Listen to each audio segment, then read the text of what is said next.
Hi, I'm Sam, and together we read the Word of God. We'll read the entire Bible in a year in 5 readings per week. We read the Old Testament in chronological order, with one chapter from the New Testament, consistently being reminded of the saving message of Jesus. The 5-day Bible reading program is from Lower Light Publishing. We read the World English Bible Translation. This is week 2, day 4. Today, we'll read Genesis 24 and 25, Psalm 4, and Mark chapter 9. Let's read. Genesis chapter 24. Abraham was old and well advanced in age. The Lord had blessed Abraham in all things. Abraham said to his servant, the elder of his house, who ruled over all that he had, "Please put your hand under my thigh. I will make you swear by the Lord, the God of heaven and the God of the earth, that you shall not take a wife for my son of the daughters of the Canaanites, among whom I live. But you shall go to my country and to my relatives and take a wife for my son Isaac." The servant said to him, "What if the woman isn't willing to follow me to this land? Must I bring your son again to the land you came from?" Abraham said to him, "Beware that you don't bring my son there again.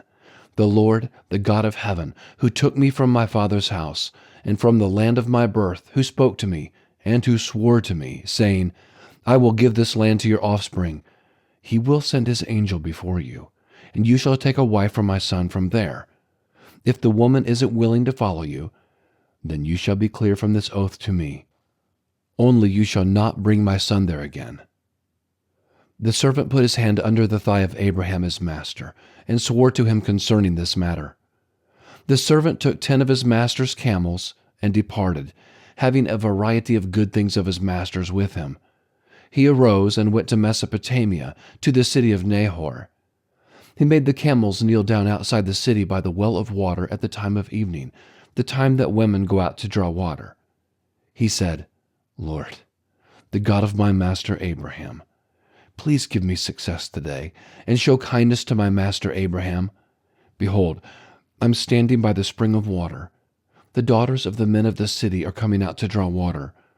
Let it happen that the young lady to whom I will say, 'Please let down your pitcher that I may drink,' then she says, 'Drink, and I will also give your camels a drink.' Let her be the one you have appointed for your servant Isaac. By this I will know that you have shown kindness to my master." Before he had finished speaking, behold, Rebekah came out, who was born to Bethuel the son of Milcah, the wife of Nahor, Abraham's brother, with her pitcher on her shoulder. The young lady was very beautiful to look at, a virgin. No man had known her. She went down to the spring, filled her pitcher, and came up. The servant ran to meet her and said, "Please give me a drink, a little water from your pitcher." She said, "Drink, my lord." She hurried and let down her pitcher on her hand and gave him a drink. When she had finished giving him a drink, she said, "I will also draw for your camels until they have finished drinking." She hurried and emptied her pitcher into the trough and ran again to the well to draw and drew for all his camels. The man looked steadfastly at her, remaining silent, to know whether the Lord had made his journey prosperous or not. As the camels had done drinking, the man took a golden ring of 1/2 shekel weight and 2 bracelets for her hands of 10 shekels weight of gold, and said, "Whose daughter are you? Please tell me, is there room in your father's house for us to stay?" She said to him, "I am the daughter of Bethuel the son of Milcah, whom she bore to Nahor." She said moreover to him, "We have both straw and feed enough, and room to lodge in." The man bowed his head and worshipped the Lord. He said, "Blessed be the Lord, the God of my master Abraham, who has not forsaken his loving kindness and his truth toward my master. As for me, the Lord has led me on the way to the house of my master's relatives." The young lady ran and told her mother's house about these words. Rebekah had a brother, and his name was Laban. Laban ran out to the man, to the spring. When he saw the ring and the bracelets on his sister's hands, and when he heard the words of Rebekah his sister, saying, "This is what the man said to me," he came to the man. Behold, he was standing by the camels at the spring. He said, "Come in, you blessed of the Lord. Why do you stand outside? For I have prepared the house and room for the camels." The man came into the house, and he unloaded the camels. He gave straw and feed for the camels, and water to wash his feet and the feet of the men who were with him. Food was set before him to eat, but he said, "I will not eat until I have told my message." Laban said, "Speak on." He said, "I am Abraham's servant. The Lord has blessed my master greatly. He has become great. The Lord has given him flocks and herds, silver and gold, male servants and female servants, and camels and donkeys. Sarah, my master's wife, bore a son to my master when she was old. He has given all that he has to him. My master made me swear, saying, 'You shall not take a wife for my son from the daughters of the Canaanites, in whose land I live, but you shall go to my father's house and to my relatives and take a wife for my son.' I asked my master, 'What if the woman will not follow me?' He said to me, 'The Lord, before whom I walk, will send his angel with you and prosper your way. You shall take a wife for my son from my relatives and of my father's house. Then you will be clear from my oath when you come to my relatives. If they don't give her to you, you shall be clear from my oath.' I came today to the spring and said, 'The Lord, the God of my master Abraham, if now you do prosper my way which I go, behold, I am standing by the spring of water. Let it happen that the maiden who comes out to draw, to whom I will say, "Please give me a little water from your pitcher to drink," then she tells me, "Drink, and I will also draw for your camels."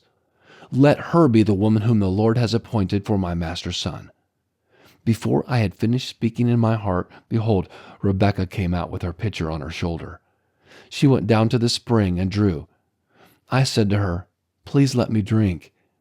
She hurried and let down her pitcher from her shoulder and said, "Drink, and I will also give your camels a drink." So I drank, and she also gave the camels a drink. I asked her and said, "Whose daughter are you?" She said, "The daughter of Bethuel, Nahor's son, whom Milcah bore to him." I put the ring on her nose and the bracelets on her hands. I bowed my head and worshiped the Lord and blessed the Lord, the God of my master Abraham, who had led me in the right way to take my master's brother's daughter for his son. Now if you will deal kindly and truly with my master, tell me. If not, tell me, that I may turn to the right hand or to the left." Then Laban and Bethuel answered, "The thing proceeds from the Lord. We can't speak to you bad or good. Behold, Rebekah is before you. Take her and go, and let her be your master's son's wife, as the Lord has spoken." When Abraham's servant heard their words, he bowed himself down to the earth to the Lord. The servant brought out jewels of silver and jewels of gold and clothing, and gave them to Rebekah. He also gave precious things to her brother and her mother. They ate and drank, he and the men who were with him, and stayed all night. They rose up in the morning, and he said, "Send me away to my master." Her brother and her mother said, "Let the young lady stay with us a few days, at least 10. After that she will go." He said to them, "Don't hinder me, since the Lord has prospered my way. Send me away, that I may go to my master." They said, "We will call the young lady and ask her." They called Rebekah and said to her, "Will you go with this man?" She said, "I will go." They sent away Rebekah, their sister, with her nurse, Abraham's servant, and his men. They blessed Rebekah and said to her, "Our sister, may you be the mother of thousands of 10,000s, and let your offspring possess the gate of those who hate them." Rebekah arose with her ladies. They rode on the camels and followed the man. The servant took Rebekah and went his way. Isaac came from the way of Beer Lahai Roi, for he lived in the land of the south. Isaac went out to meditate in the field at the evening. He lifted up his eyes and looked. Behold, there were camels coming. Rebekah lifted up her eyes, and when she saw Isaac, she got off the camel. She said to the servant, "Who is the man who is walking in the field to meet us?" The servant said, "It is my master." She took her veil and covered herself. The servant told Isaac all the things that he had done.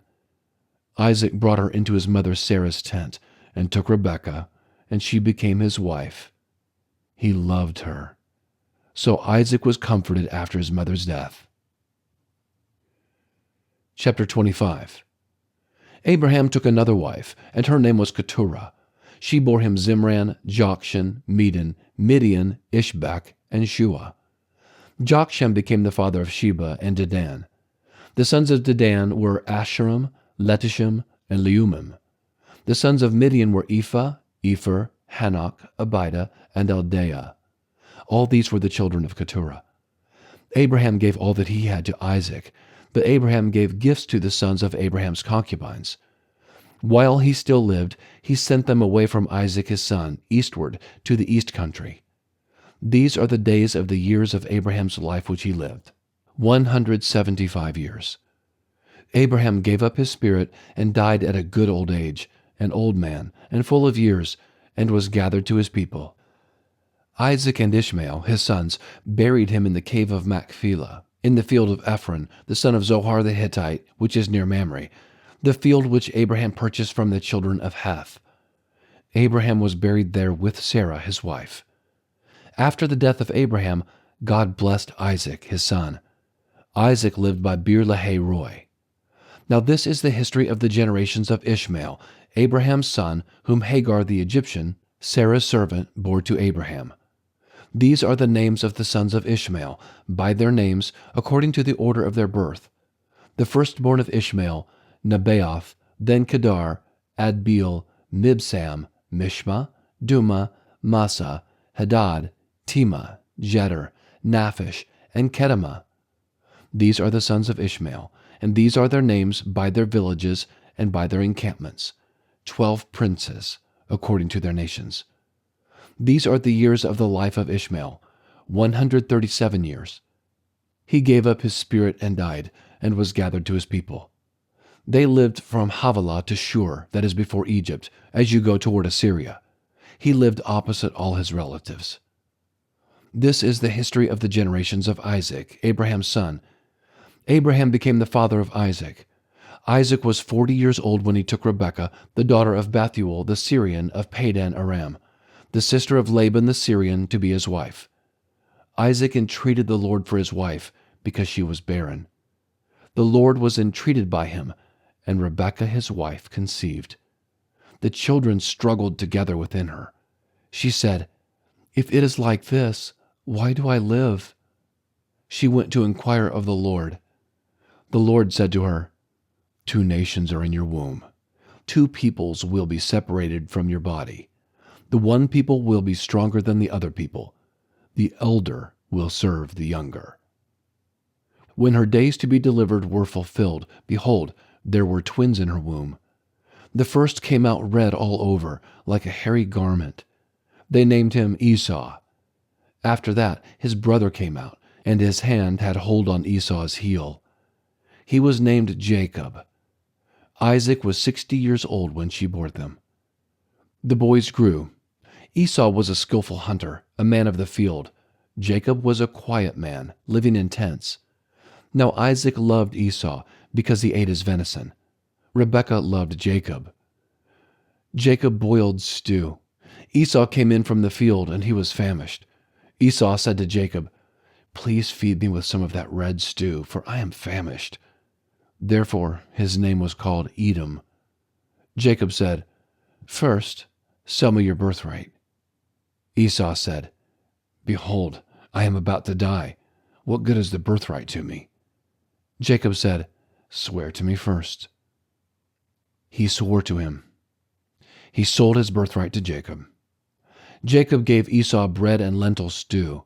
He ate and drank, rose up, and went his way. So Esau despised his birthright. Psalms chapter 4.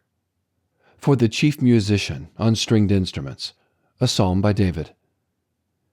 Answer me when I call, God of my righteousness. Give me relief from my distress. Have mercy on me, and hear my prayer. You sons of men, how long shall my glory be turned into dishonor? Will you love vanity and seek after falsehood? Selah. But know that the Lord has set apart for himself him who is godly. The Lord will hear when I call to him.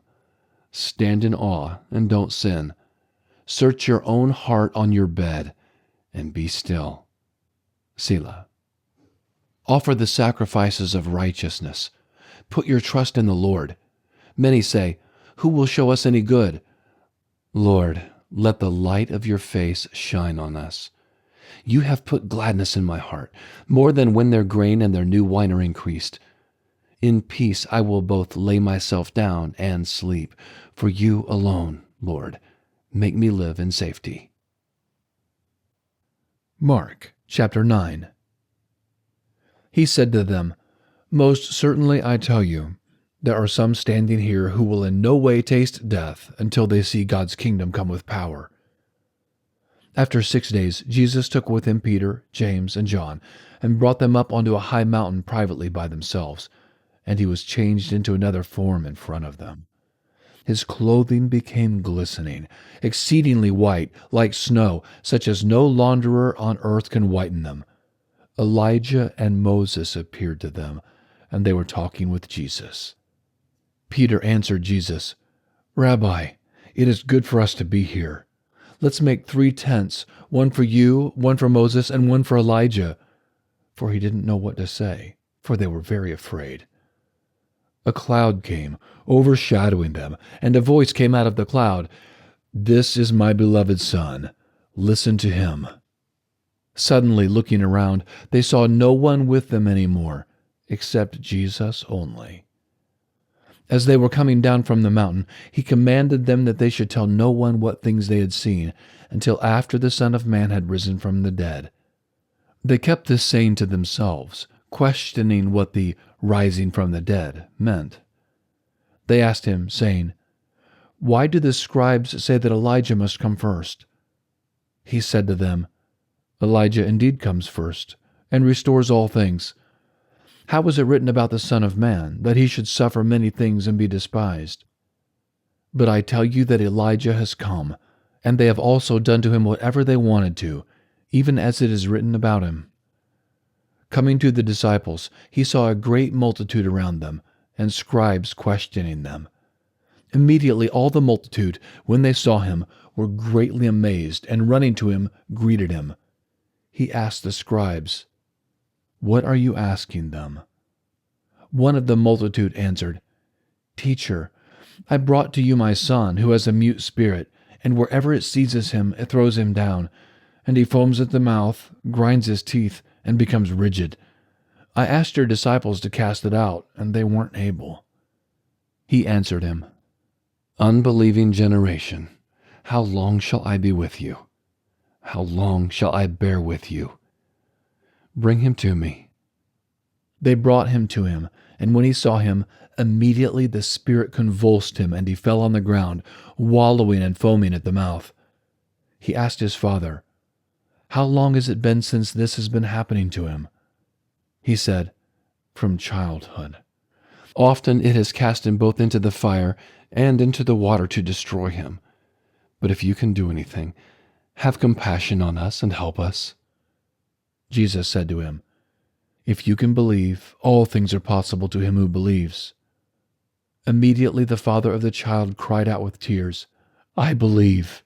Help my unbelief." When Jesus saw that a multitude came running together, he rebuked the unclean spirit, saying to him, "You mute and deaf spirit, I command you, come out of him, and never enter him again." After crying out and convulsing him greatly, it came out of him. The boy became like one dead, so much that most of them said, "He is dead." But Jesus took him by the hand and raised him up, and he arose. When he had come into the house, his disciples asked him privately, "Why couldn't we cast it out?" He said to them, "This kind can come out by nothing but by prayer and fasting." They went out from there and passed through Galilee. He didn't want anyone to know it, for he was teaching his disciples and said to them, "The Son of Man is being handed over to the hands of men, and they will kill him. And when he is killed, on the 3rd day, he will rise again." But they didn't understand the saying and were afraid to ask him. He came to Capernaum, and when he was in the house, he asked them, "What were you arguing among yourselves on the way?" But they were silent, for they had disputed with one another on the way about who was the greatest.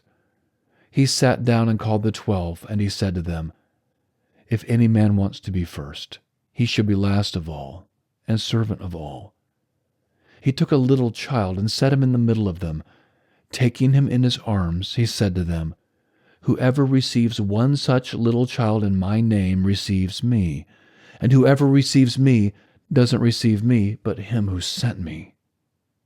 John said to him, "Teacher, we saw someone who doesn't follow us casting out demons in your name, and we forbade him because he doesn't follow us." But Jesus said, "Don't forbid him, for there is no one who will do a mighty work in my name and be able quickly to speak evil of me. For whoever is not against us is on our side. For whoever will give you a cup of water to drink in my name because you are Christ's, most certainly I tell you, he will in no way lose his reward. Whoever will cause one of these little ones who believe in me to stumble, it would be better for him if he were thrown into the sea with a millstone hung around his neck. If your hand causes you to stumble, cut it off. It is better for you to enter into life maimed, rather than having your 2 hands to go into Gehenna, into the unquenchable fire, where their worm doesn't die and the fire is not quenched. If your foot causes you to stumble, cut it off. It is better for you to enter into life lame, rather than having your 2 feet to be cast into Gehenna, into the fire that will never be quenched, where their worm doesn't die and the fire is not quenched. If your eye causes you to stumble, throw it out. It is better for you to enter into God's kingdom with 1 eye, rather than having 2 eyes to be cast into the Gehenna of fire, where their worm doesn't die and the fire is not quenched. For everyone will be salted with fire, and every sacrifice will be seasoned with salt. Salt is good, but if the salt has lost its saltiness, with what will you season it? Have salt in yourselves, and be at peace with one another." All right, that's our reading for today. Thank you so much for joining. Would you please like and subscribe and join again as we continue on in our journey here through the Bible? Have a very blessed day.